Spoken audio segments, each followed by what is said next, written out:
الكانسر طبيعته مرعب. اول ما ربنا كان موجود في الصوره الطبيعه نفسها بتاعت الكلمه ما بقتش مرعبه.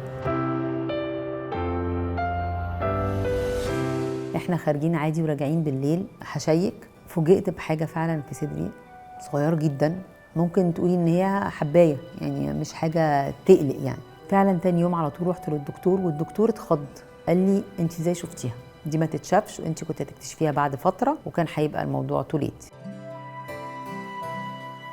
سافرت قبل العمليه بيوم بالليل، يعني كنت في حاله خوف غير عادي، بكى غير عادي، لان الدكتور اداني اختيارين اعملهم، اختيار ان انا يعني انزع صدري الاثنين خالص كومبليتلي، او ان هو يشيل الورم، وهو كان مديني تشويس. عندي اصحابي بيصلوا معايا وكده، هو بيصلوا لي، فبعت مسجز قلت لهم انا وحشه جدا وبليز انا محتاجه ان انتوا تسندوني دلوقتي حالا، انا في حاله مش كويسه. نمت وصحيت، عشت بقى الايه اللي بتقول سلام الله الذي يفوق كل عقل.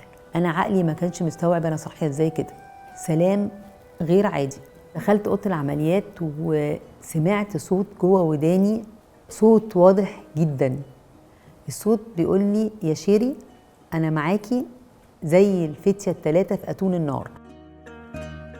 الفتره بتاعت العمليه عدت وربنا كان شايلني فيها وكله تمام، لغايه ما كان عندي امل ان هم يقولوا لي انت مش هتعملي علاج كيماوي وكده اهوت، لكن فوجئت ان انا لازم اعمل.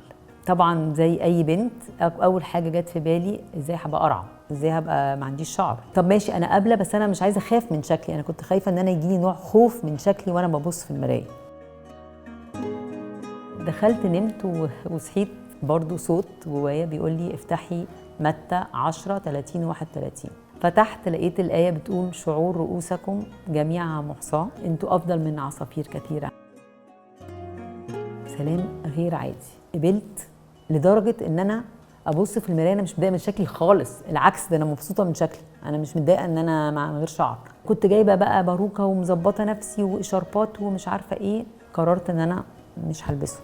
كنت بروح افراح، بروح بخرج وكده اهوت وانا يعني قرعه يعني. الحمد لله ان انا دلوقتي تعافيت من الكانسر، فانا يمكن بتكلم دلوقتي وانا الحمد لله بستمتع بالموضوع ده، ان انا بصحتي.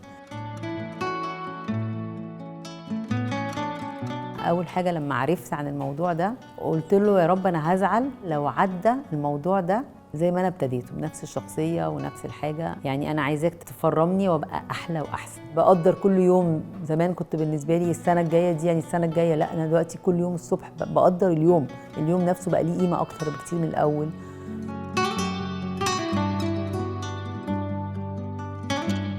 فهي لما الواحد بيواجه كلمة كانسر وهي بالنسبة لأي حد كأنها موت، بترجعي تعملي تقدير لحياتك كلها وبتبصي عليها بصورة عامة كده، وتحسي إنه قد إيه الدنيا ما تستاهلش إن الواحد يبقى زعلان أو متضايق أو مش مليان بحب تجاه الناس اللي حواليه.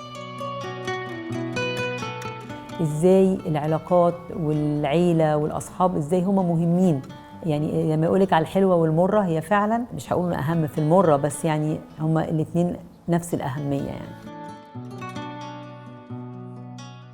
يعني ده من أول ما وقع وهو طلع كده شعر، يعني ما قصيتوش ولا مرة من يوم. القصة دي قصة إلهية. ما حد بيقول لي عملتي ديجراديه عند مين، بقول لهم ده الديجراديه بتاعه هو.